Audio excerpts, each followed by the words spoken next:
Hello esteemed colleagues, in this instructional video we'll explore how postponement requests generated by crew member can be approved or rejected from office side in plant maintenance module of the WAYL system. Please pay attention that depending on your account type you will have different levels of access.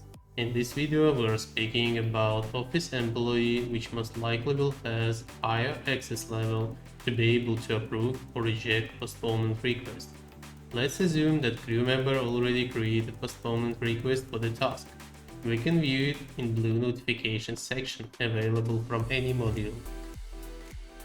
Simply left click on such notification and you will be prompted if you would like to open this record. Press yes. Also, as an office employee, you can view all postponement requests from fleet section. Each vessel will show job postponement request. If you will move your mouse over it, you will be able to see a list of postponement requests and select necessary. After selecting, you will be redirected to the related task in the same manner. Next, you will be redirected to editing work pop-up window related to this postponement request. You can either view postponement details by clicking Preview of Postponement Details button or cancel postponement if it has been made by mistake, for example. Please pay attention that this button will not reject postponement request. It's just cancellation, and this button is also available for persons who have created request.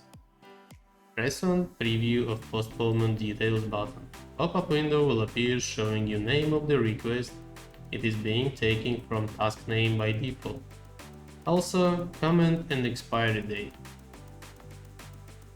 Comment should describe reason of postponement request, and expiry field will show new date when task should expire, according to the request. Both fields still can be edited.